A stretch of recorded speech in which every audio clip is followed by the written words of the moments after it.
Praise lord. ఈరోజు దేవుని వాగ్దానము కీర్తన గ్రంథము 37వ అధ్యాయము 28, 27 వచనాలు చదువుకుందాం. చూడండి. కీడు చేయుట మాని మేలు చేయుము, అప్పుడు నీవు నిత్యము నిలుచుదువు.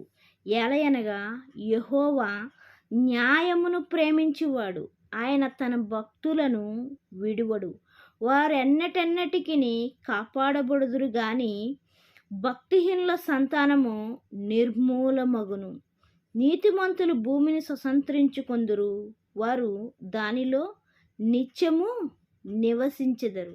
ఆయన వాక్యముతో మనతో ఏమని మాట్లాడుతున్నాడంటే, నువ్వు మేలు చేయకపోయినా పర్వాలేదు, కీడు మట్టుకు చేయొద్దని ఆయన వాక్యముతో హెచ్చరించేవాడిగా ఉన్నాడు. ఏంటండి? కీడు చేయుట మాని మేలు చేయుము అని చెప్తున్నాడు. ఏంటండి? కీడు చేయుట మాని మేలు చేయుము, అప్పుడు నువ్వు ఎలా ఉంటావంట? నిత్యము నిలుచుదువు అంటున్నాడు. ఎప్పుడంటండి? అప్పుడప్పుడు కాదు నిలవటం. ఎప్పుడంట? నిత్యము నిలుచుదువు. ఇంకా ఏమని చెప్తున్నాడంటే, ఏలయనగా యెహోవా న్యాయమును ప్రేమించువాడు. దేన్ని ప్రేమించువాడండి? ఆయన అన్యాయాన్ని కాదు, ఒకరికి కీడు చేస్తే కాదు ప్రేమించేవాడు. ఆయన ఒకరి ద్వారాగా ఒకరిని బాధ పెడితే కాదు ఆయన మనల్ని ప్రేమించేది. ఎప్పుడైతే మనము ఎదుటివారిని ప్రేమించి బాధ పెట్టకుండా ఉంటామో అప్పుడు ఆయన మనల్ని ఏం చేస్తున్నాడంట? ప్రేమించేవాడిగా ఉన్నాడంట. చూడండి, ఆయన న్యాయమును ప్రేమించేవాడిగా ఉన్నాడు.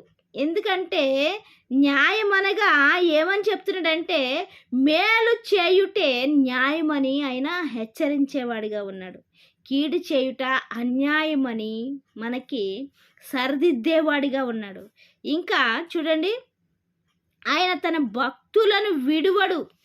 ఎవరైతే ఆయన చెప్పినట్టుగా న్యాయముగా ఉంటూ కీడు చేయుట మానేసి మేలు చేస్తూ న్యాయముగా ఉంటున్నారో అప్పుడు వాళ్ళు దేవునికి ఏమవుతున్నారంట? భక్తులుగా మారిపోతున్నారంట. ఎందుకంటే దేవుని యందు విశ్వాసం ఉంచిన వారే కదా, దేవుని యందు భయభక్తులు గలవారే కదా దేవుని యొక్క మాట వినేది. అయితే ఆయన తన భక్తులను విడువడు. మనమైతే విడిచిపెట్టేస్తాం, కానీ కొన్ని సందర్భాల్లో ఆయన విడువడండి. ఆయన నమ్మిన బిడ్డలను ఆయన విడిచే దేవుడు కాదు. ఇంకా చూడండి, వారెన్నటెన్నటికి కాపాడబడుదురు. ఏంటంట? వారెన్నటెన్నటికి ప్రతి విషయములో కూడా ఆయన కాపాడేవాడుగా ఉన్నాడు. ఎప్పుడు కాపాడుతున్నాడు?